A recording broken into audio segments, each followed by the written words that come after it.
मध्य प्रदेश के मुख्यमंत्री मोहन यादव ने कहा कि भोपाल में सम्राट विक्रमादित्य के नाम पर एक द्वार का निर्माण किया जाएगा। हमने पूर्व में घोषणा की थी कि भोपाल जो मध्य प्रदेश के गौरवशाली अतीत को समेटे हुए हमारी राजधानी है, उसके गौरवशाली अतीत को सामने लाने के लिए अलग अलग द्वार बनाए जाएंगे। उन्होंने कहा कि राजा भोज के नाम पर भी हमने द्वार बनाया, जिनका मध्य प्रदेश से काफी गहरा और ऐतिहासिक संबंध रहा है। आज भोपाल में सम्राट विक्रमादित्य के नाम पर एक द्वार बना करके जो हमने पूर्व में घोषित किया था कि हमारी भोपाल मध्य प्रदेश के गौरवशाली अतीत को समेटे हुए राजधानी, ऐसे कई गौरवशाली अतीत के पृष्ठ को दृश्यांकन रूप से सामने ला करके दिखाने के प्रयास के नाते से अलग अलग द्वार बनाए जाएंगे। पूर्ववर्ती नर्मदापुरम मार्ग पे राजा भोज के नाम पर द्वार बनाया, जिन राजा भोज का मध्य प्रदेश से देश के साथ बहुत गौरवशाली अतीत रहा है। लगभग 1000 साल पुराने ऐसे सम्राट जिसने बहुत सारे क्षेत्रों में महारत हासिल की हुई थी, जिनका सुशासन आज भी याद रखते हैं। और राजा भोज जीवन भर जिसके आदर्श के आधार पर अपने आप को राजा मानते थे, ऐसे वीर सम्राट विक्रमादित्य, जिनका नाम वीरता के लिए, न्यायप्रियता के लिए, गंभीरता के लिए, धीरता के लिए, दानशीलता के लिए, हर जीवन के सभी गुणों के लिए उत्कृष्ट, ऐसा कहा जाता है कि महाकवि कालिदास के शब्दों में भगवान राम का राम राज्य लाने का एक तरह से पूरा प्रतिकृति का प्रयास विक्रमादित्य के शासनकाल में दिखाई देता है। ऐसे में सम्राट विक्रमादित्य से लोकतंत्र के आज के समय में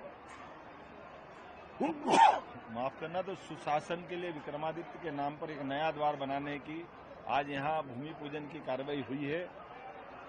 हमारी भोपाल की राजधानी के साथ ऐसे सारे गौरवशाली पृष्ठों के आधार पर प्रत्येक मार्ग के साथ ऐसे महापुरुषों के नाम पर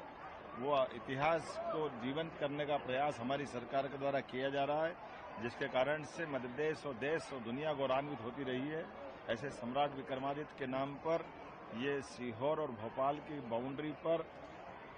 वर्तमान में फंदा, लेकिन बाद में फंदे का नाम बदलकर हरिहर गांव का नाम किया जाएगा। ऐसे स्थान पर आज ये भूमि पूजन की कार्रवाई पूरी हुई। हमारे प्रभारी मंत्री चेतन कश्यप जी, माननीय विधायक रामेश्वर शर्मा जी, माननीय विधायक भगवान दास सबनानी जी, माननीय महापौर मालती राय जी, माननीय सभापति किशन सूर्यवंशी जी, इस अवसर पर मीडिया प्रभारी आशीष अग्रवाल जी, हम सब ने मिलकर के आज ये एक और सुखद सहयोग है। हमारी सरकार के 2 साल पूरे होकर के तीसरे साल का ये पहले दिन का शुभ संकल्प पूरा हुआ, जो शासन की विक्रमादित्य के काल की सुशासन की वर्तमान के दौर में यशस्वी प्रधानमंत्री के नेतृत्व में, जब लोकतंत्र के अंदर सारे अलग अलग नवाचारों के साथ नई व्यवस्थाओं के बलबूते पर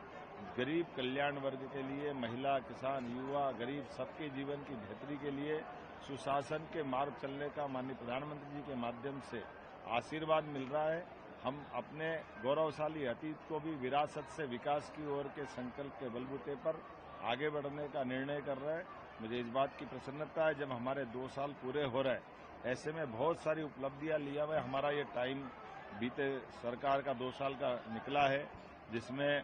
हमने लगभग 35-40 साल पुरानी नक्सलवादियों को आखिरी सलाम किया। लाल सलाम को सलाम करते हुए बालाघाट, मंडला, डिंडोरी, अब मध्य प्रदेश में नक्सल वाली पूरी घटनाओं से माननीय प्रधानमंत्री और गृह मंत्री के आशीर्वाद से, उनकी रणनीति के बलबूते पर मध्य प्रदेश पुलिस ने इस सफलता को हासिल किया है। नदी जोड़ो अभियान में भी हमने सफलता हासिल की है, जो हमारे राज्य की सिंचाई के साथ पेयजल की और औद्योगिक रचनाओं को भी जल आपूर्ति करने में बड़ी मदद करेगी। जब हम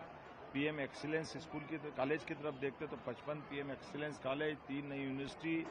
ढेरों औद्योगिक रचनाएं, बहुत सारी सौगातों के साथ बीता वर्ष हमने संपन्न किया। लेकिन नए वर्ष के लिए और नए संकल्प लेकर आगे बढ़ेंगे। आने वाले समय में और ऐसी नई नई सौगातें मिलती जाएगी। मेरी अपनी ओर से एक बार फिर आप सबको बधाई।